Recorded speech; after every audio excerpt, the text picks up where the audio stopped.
Hello everyone, how are you all? I hope आप सभी अच्छे होंगे। So welcome to you all in my today's video. And आज के वीडियो में हम लाए हैं question previous year board questions chapter 3 के। सबसे पहली बात, आपको यहाँ पर दो पेयर ऑफ इक्वेशंस दिए हुए हैं, सॉरी एक ही पेयर है, उसमें दो लीनियर इक्वेशंस दी हुई हैं और आपको बताना है ये कॉन्सिस्टेंट है कि नहीं है। तो आपको चेक करना है, तीन फार्मूलाज में पता है, सिंपली आपको चेक करना है। अगर आपने वो माइंड में करना है, वो यहाँ पर लिख के नहीं करना है डायरेक्ट, बिकॉज ये 1 मार्क में भी क्वेश्चन आ सकता है। तो यहाँ पर इसमें हमारा यूनिक सोल्यूशन आया बिकॉज इक्वल नहीं है।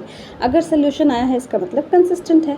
Now coming to question number 2, same question है। यस, इसमें आपको बताना है कितने नंबर ऑफ सोल्यूशंस होंगे। तो कंसिस्टेंट वही होता है जिसके सोल्यूशन होते हैं, इनकंसिस्टेंट वाले नो सोल्यूशन होते हैं। ठीक है, ये बात याद रखनी है। तो सिंपल बात है, आपको इसको फार्मूला पे पुट कर देना है। यहाँ a1/a2 b1/b2 c1/c2 लिखना है। उसके बाद सॉल्व करना है, देन देखना है अगर इक्वल है तो यहाँ भाई इसमें इनफाइनाइट सोल्यूशन हो गए। तो आपको हेंस करके भी लिख देना है कि yes this question has this pair of linear equations have infinite solutions. तो आप ऐसे एंड में लिख दोगे तो वो भी अच्छा रहेगा। मीन्स आपको सिंपल सा फार्मूला पे वैल्यू पुट करना है। उसके बाद आपको खुद से चेक करना है कि इक्वल है कि नहीं, किस कंडीशन को सूट कर रहा है। उसके लिए वो टेबल देखना होगा। मैंने पिछले बार भी वो बताया था, तो आप लास्ट वीडियो को ज़रूर देखना। वो सोल्यूशन वाला टेबल जो कंसिस्टेंट होता है या कौन से लाइन पे कौन क्या रिप्रेजेंट करता है, आपको सब उस वीडियो में अच्छे से समझ आ जाएगा। Now coming to question number 3, यहाँ पर आपको के की वैल्यू निकालनी है और इसमें ये हिंट दिया हुआ है कि इनफाइनाइट सोल्यूशंस हैं और आपके पास पेयर ऑफ इक्वेशंस है। सो इक्वेशंस तो आपको दिए हुए हैं और आपको के की वैल्यू निकालनी है। कंडीशन भी दिया हुआ है, सिंपल सी बात है, आपको जस्ट फॉर्मूला पर वैल्यूज़ को पुट करना है। यहाँ पर लिख दोगे आपकी फॉर इनफाइनाइट सोल्यूशन के लिए क्या कंडीशन है। अगर आपने वो वीडियो नहीं देखा है गाइस, मैं ऐसे नहीं बोल रही प्रमोशन के लिए, मैं बस आपके लिए ही बोल रही हूँ कॉन्सेप्ट समझने के लिए कि पहले आप देख लीजिए। अगर आपको a1/a2 b1/b2 या c1/c2 वाला कॉन्सेप्ट नहीं समझ आ रहा है तो प्लीज़ आप देख सकते हो एक बार। अच्छे से कॉन्सेप्ट क्लियर होगा तभी क्वेश्चन ईजिली बन पाएंगे।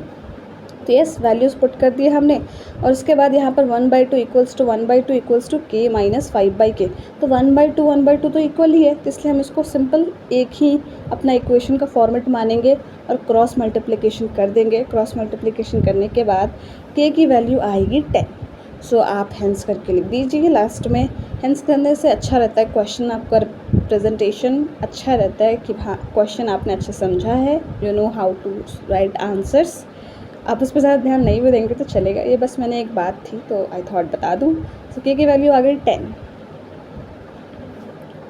So yes, in this question फिर हमें के की वैल्यू फाइंड करनी है और यहाँ पर भी आपका कंडीशन दिया हुआ है। सबसे पहले बात मैं बोलूँगी, जब भी आप क्वेश्चन ट्राई करो क्वेश्चन को पहले अच्छे से पढ़ना है, ठीक है। तो यहाँ पर आपको के की वैल्यू फाइंड करनी है और इसके इनफाइनाइट सोल्यूशन है। तो इनफाइनाइट सोल्यूशन के लिए क्या कंडीशन होती है वो तो मैं अब तक याद हो ही गई है। That is a1/a2 is equals to b1/b2 equals to c1/c2। तो सिंपल सी बात है, आपको उसके वैल्यूज़ को पुट कर देना है फॉर्मूला पे। तो अब यहाँ पर आपके पास हो गए 3 फ्रैक्शंस। तो आप इसको सॉल्व कैसे करना है, इसको सॉल्व करने का सिंपल सा तरीका है, बीच वाला जो आपका फ्रैक्शन है उसको दोनों के साथ ले लीजिए, फर्स्ट वाले के साथ और थर्ड वाले के साथ। तो यहाँ पर मैंने दोनों सॉल्व करके दिखा दिया है। दोनों से सेम ही वैल्यू आएगी और दोनों से सेम वैल्यू आए इट मीन्स कि आपने सोल्यूशन सही किया है ना। सो के की वैल्यू आ गई 7। अब इस क्वेश्चन में आपको फिर के की वैल्यू निकालनी है। इस चैप्टर से ऐसे क्वेश्चन आते हैं मेनली। अब इसमें लेकिन कंडीशन डिफरेंट दी हुई, no solution means parallel lines. So अभी पैरेलल लाइन का कॉन्सेप्ट यहाँ पर नहीं है, तो सिंपल सी बात है, आपको उसका भी कंडीशन याद है। वो कंडीशन है a1/a2 is equals to b1/b2 but not equals to c1/c2। तो आपको यहाँ पर k भी दिया हुआ है, तो कुछ नहीं करना है, टेंशन नहीं लेना है। ऐसे क्वेश्चन देख के टेंशन हो जाती है। बस आपको सिंपल सा फार्मूला पे पुट कर देना है और फार्मूला पे पुट करने के बाद देन आपका फिर 3 फ्रैक्शन आएगा। बट इस वाले केस में हमारा एक ही इक्वल है तो उसको तो हम लोग क्रॉस मल्टीप्लिकेशन करके सॉल्व कर देंगे। उससे हमारी की वैल्यू 11 आ गई। अब जो हमारा बचा हुआ केस है that is 3/k-2 it not equals to 9/3k-2। आप चाहो तो इसे सॉल्व कर सकते हो, नहीं भी कर सकते हो, बिकॉज इसमें सोल्यूशन में एरर आ रहा है। तो मैंने बस करके दिखा दिया है फॉर योर कन्फर्मेशन कि yes you can try, but हमें चाहिए मेनली के की वैल्यू। अब इसके बाद एक बात और मैं कहना चाहती थी कि हमारे माइंड में डाउट तो आता होगा ना, मीन्स मेरे माइंड में तो आता है किसी भी क्वेश्चन को ट्राई करने के बाद, जैसे कि कब से हम क्वेश्चन में फाइंड कर रहे हैं के की वैल्यू। बहुत सारे क्वेश्चन हमने देखे जिसमें हमें के की वैल्यू उसको फाइंड करना है और उसमें कुछ कंडीशन दी हुई थी कि find the value of k so that it has no solution या इनफाइनाइट सोल्यूशन। तो इस वाले क्वेश्चन में हमें नो सोल्यूशन दिया हुआ था कि के की वैल्यू फाइंड करो, तभी इसकी मीन्स ऐसी है के की वैल्यू कि जिससे नो सोल्यूशन होगा, मीन्स वो इस कंडीशन को वेरीफाई करेगा जो हमारा A1/A2 वाला कंडीशन था। तो क्या सच्ची वेरीफाई करता है वो कि नहीं करता, ये डाउट आता है। तो यहाँ पे मैंने वेरिफिकेशन भी दिखाया है कि जो आपका कंडीशन हमने फर्स्ट टाइम में लिया था इक्वेशन से सारे वैल्यूज़ को पुट करने के बाद, अगर आप उसमें के की वैल्यू पुट करते हो तो उसके बाद रिज़ल्ट क्या आता है, सच्ची में इसको वेरीफाई करता है, ये नो सोल्यूशन का कंडीशन क्राइटेरिया जो भी आप बोलना चाहो वो वेरीफाई करता है। तो यहाँ पर हाँ करता है। 1/3 equals to 1/3 is not equals to 9/31, यानी पहला दो हमारा सेम है और C1/C2 की इक्वल नहीं है। तो सिंपल सी बात है, हाँ ये करता है। ये मैंने आपको दिखाया सो दैट कभी डाउट आए तो you can also check it रफली। ये मैंने बताया है, आप उसको सोल्यूशन में नहीं बनाना है आपको, ये बस आपके समझने के लिए है कि हाँ के की वैल्यू आएगी, कौन सी के की वैल्यू आएगी कि ये आपका वेरीफाई करेगा नो सोल्यूशन के क्राइटेरिया को। कमिंग टू दिस क्वेश्चन, इसमें आपको बताना है कि ये इंटरसेक्टिंग लाइन है या पैरेलल है या कोइंसिडेंट है। तो यही वर्ड्स डिफरेंट है बस यहाँ पर, जो हमने अभी infinite, no solution, unique solution देखा ना, बस उसके वर्डिंग डिफरेंट है। वो टेबल मैंने आपको पहले वाले वीडियो में बताया है, मैं अगेन बोल रही हूँ, कॉन्सेप्ट क्लियर करिए पहले, है ना। सारे वीडियोस को अच्छे से देखिए, कोई डाउट आता है यू कैन कमेंट। आपको यहाँ पर चेक करके बताना है तो सिंपली फ्रैक्शंस को सॉल्व करिए। कुछ नहीं समझ आ रहा तो आपको simple A1/A2 equals to B1 और B2 इक्वल्स टू C1/C2 करना है। उसके बाद हम देखेंगे कि कौन से क्राइटेरिया को वो कंसिडर कर रहा है, मतलब आंसर किस क्राइटेरिया में आ रहा है। यहाँ पर तीनों इक्वल थे तो इसलिए कोइंसिडेंट लाइन हो गए। कोइंसिडेंट लाइन का एक और नाम क्या है, डैट इज़ इनफाइनाइट सोल्यूशंस। वो टेबल याद करना बहुत ज़रूरी है, ठीक है। Now coming to this again the same question, यहाँ पर आपको बताना है क्या सोल्यूशन होगा। सिंपल फ्रैक्शन में पुट करिए आप वैल्यू, है ना। तो यहाँ पर तीसरे केस के इक्वल नहीं है, पहला दो तो इक्वल है बट तीसरे के इक्वल नहीं है। अभी हमने देखा था वो नो सोल्यूशन होता है, और नो सोल्यूशन का लाइन वाले को हम लोग क्या बोलते हैं, पैरेलल लाइंस बोलते हैं। और यहाँ पर अगर आपको जस्टिफिकेशन पूछा गया तो यू कैन ऑल्सो टेल कि it is this solution, the solution of this equation produce parallel lines, इसलिए इसका नो सोल्यूशन है। बिकॉज पैरेलल लाइन कहाँ मीट करेंगे, वो सोल्यूशन कहाँ देंगे आपको ग्राफ पे, ये चीज़ें ग्राफ में आपको ज़्यादा अच्छे से समझ आएगी। तो we will also do that, don't worry about that. यहाँ पर हम चलते हैं नेक्स्ट क्वेश्चन की तरफ। अभी एक टाइप का क्वेश्चन है, इसमें आपको दिया हुआ 3/x + 8/y इक्वल्स टू -1 और 1/x - 2y इक्वल्स टू 1। तो यहाँ पर आपको 1/x को m ले लेना है और 1/y को n मान लेना है। मानने के बाद सिंपली आपको क्वेश्चन में mn पुट करना है, उसके बाद इसको सॉल्व करना है। सो सिंपली सब्स्टिट्यूशन मेथड से आप सॉल्व कर सकते हो। If you don't know how to solve questions using substitution method you can also check that video, आपकी x/y की वैल्यू बाद में आ जाएगी। नाउ कमिंग टू दिस क्वेश्चन, यहाँ पर दिया हुआ है कि एक नंबर कंसिस्ट करता है 2 डिजिट नंबर, उसके बाद when the number is divided by the sum of its digits the quotient is 7 if 27 is subtracted from the number the digits interchange their places। सो सबसे पहली बात 2 डिजिट नंबर क्या होता है, हमने बचपन से पढ़ा है। 2 डिजिट मतलब कि जो 10 टेंस प्लस 1 वंस, तो उसको हम लोग लिख सकते हैं। पहले तो डिजिट्स को हम लोग को मानना है x और y।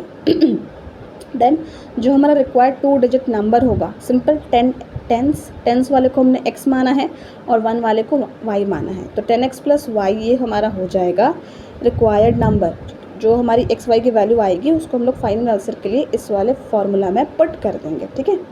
अब क्वेश्चन को ध्यान से पढ़ते हैं, हमें ये तो पता चल गया कि 2 डिजिट नंबर है। उसके बाद दिया हुआ है कि वही 2 डिजिट नंबर यानी ये 10x + y को जब उसके सम ऑफ डिजिट्स तो x y है तो उसको सम यानी x + y से डिवाइड करते हैं तो 7 कोसेंट आता है यानी 7 आता है। अगर ये नहीं समझ आया तो 14/2 करेंगे हम लोग, तो उसका कोसेंट यानी 7 टाइम्स पर आता है ना वो, तो 7 आया ना, तो उसको हम लोग इस फॉर्मेट में लिख सकते हैं। अब लिख दिया, सिंपल उसको सॉल्व करना है। सॉल्व करने के बाद यहाँ पर हमें एक रिलेशन आया डेट x = 2y, तो ये हमें हेल्प करेगा आगे हमें सोल्यूशन फाइंड करने के लिए। Now coming to the next condition is given in the question कि अगर आप वो नंबर कौन है, वही हमारा 10x + y, उसमें से 27 माइनस करोगे तो आपका जो डिजिट्स है वो इंटरचेंज हो जाएगा यानी इक्वल टू में। इस वाले क्वेश्चन में ना आपको इज़ को इक्वल टू समझना होता है। अगर आपने LHS साइड में 10x प्लस वाई माइनस 27 किया तो आपका जो आउटकम आएगा क्या आएगा, इंटरचेंज। इंटरचेंज मतलब बस प्लेस चेंज कर देना। 10x प्लस वाई था तो 10y प्लस x हो जाएगा, यानी x की जगह y आ जाएगा, y की जगह x चला जाएगा। तो ये कंडीशन आपको दी हुई थी, इससे भी इक्वेशन बना लेनी है। सिंपल सी बात है, जैसे मैंने यहाँ बनाया है। आपका एक इक्वेशन आएगा इससे, eight x minus y equals to 3। अब उसके बाद आपको जो रिलेशन आया था क्वेश्चन में, है ना, x equals to 2y, means इसी क्वेश्चन के सोल्यूशन में पहले जो रिलेशन आया था उसी x equals to 2y means 2y minus y equals to 3। आपको बस x की वैल्यू पुट कर देनी है एंड देन आपका सोल्यूशन आ जाएगा इस क्वेश्चन का। तो ये क्वेश्चन बहुत इजी था, बस आपको ध्यान से पढ़ना है क्वेश्चन कि क्वेश्चन में कह क्या रहा है, नंबर ऑफ डिजिट्स कहाँ है, सम ऑफ डिजिट्स क्या हैं। बस उन बातों का ध्यान रखना है। You can easily solve this types of questions. और अगर तब भी आपको दिक्कत आ रही है तो don't worry, we are going to solve variety of question. और आप खुद से भी वैरायटी ऑफ क्वेश्चन सॉल्व करेंगे तो डेफिनेटली आपको ईजी होगा इस सब क्वेश्चंस को सॉल्व करने में। सो प्रैक्टिस करना is more important in maths. अब उसके बाद आपकी एक्स की वैल्यू आ गई। अब x की वैल्यू आ गई तो y की वैल्यू भी आ ही जाएगी, क्योंकि x equals to 2y, x y का डबल है तो x 6 है, y 3 है। तो सिंपल जो हमने सबसे पहला फॉर्मूला बनाया था इस क्वेश्चन का, मीन्स जो रिक्वायर्ड नंबर 2 डिजिट नंबर था ना 10x प्लस वाई, आप अब इसमें x की वैल्यू पुट कर दीजिए और y की वैल्यू पुट कर दीजिए। आपका जो फाइनल आंसर है दैट इज़ 63, वो आ जाएगा, है ना। सो ये था इस पूरे क्वेश्चन का सल्यूशन एंड आई होप आपको समझ आया होगा। इफ़ नहीं, you can comment me, I will try my best कि मैं आपको अच्छे से समझा पाऊँ और अपकमिंग वीडियोस में, ताकि आपके कॉन्सेप्ट्स क्लियर हो जाए। एंड डरना नहीं है बिल्कुल, मैथ्स से अच्छे से पढ़ेंगे और अच्छे से समझेंगे चीज़ों को और इन टाइप के क्वेश्चंस को। So yes, now coming to this type of question. अभी हमने 1/x प्लस 1/y वाला बनाया था ना। आपको इस टाइप क्वेश्चन में बस एक ही चीज़ देखनी है कि जो आपका पेयर ऑफ इक्वेशन फ्रैक्शन में है वो दोनों का डिनोमिनेटर सेम है, यानी x वाले के टर्म्स में जो x का पहले वाले में डिनोमिनेटर है और दूसरे वाले इक्वेशन में जो डिनोमिनेटर है वो सेम होना चाहिए। बस उसको कोई टर्म मान लीजिए आप, वो पूरे टर्म को 1/x माइनस वाई को 1 को उसके बाद सॉल्व कर देना है, आपका आ जाएगा answer. Now coming to this type of question कि the sum of 2 numbers is 8। सबसे पहली बात हम लोग नंबर्स मान लेते हैं, दैट इज़ x और y का सम हम लोग 8 ले लेंगे। ये क्वेश्चन में हमें दिया हुआ था तो इससे हमने ये क्वेश्चन बना दिया, x plus y equals to 8। Now अब आगे दिया हुआ है determine the numbers if the sum of their reciprocals is 8/15। तो आपको पता है रेसिप्रोकल क्या होता है, उल्टा। तो x का रेसिप्रोकल क्या होगा, 1/x और y का 1/y। तो क्वेश्चन में दिया हुआ है कि उन दोनों के रेसिप्रोकल इज इक्वल्स टू 8/15। उसको आप सॉल्व करोगे तो यहाँ पर आएगा y plus x equals to 8/15 और यहाँ पर x/y भी है। तो यहाँ पर आपको थोड़ा सा सोचना है, ये x प्लस वाई को आप 8 दिया हुआ है तो उसको छोड़ देंगे, x/y का मल्टीप्लाई का वैल्यू आप 15 ले सकते हो ना। तो अब एक चीज़ करनी है आपको, x प्लस वाई दिया हुआ है और xy दिया हुआ है, तो एक फार्मूला आता है x माइनस वाई निकालने के लिए, ये कि x प्लस वाई का होल स्क्वायर माइनस 4xy। ना क्वेश्चन आएगा ये क्योंकि हाँ ये करना पड़ता है बिकॉज हमें xy की वैल्यू चाहिए। तो आपके पास ऑलरेडी एक इक्वेशन है प्लस में, आपको एक माइनस में लाना है, तो x minus y equals to 2 आ गई। देन दोनों इक्वेशंस को आप सॉल्व कर दो, उसके बाद x की वैल्यू आएगी एंड देन y की वैल्यू आएगी। ये कैसे क्वेश्चन सॉल्व किया वो भी मैंने बताया पहले आपको वीडियोस में, तो you can also go and watch those videos. So वो फार्मूला जो हमने x माइनस वाई वाला निकाला वो उल्टा भी हो सकता है कंडीशंस के अकॉर्डिंग।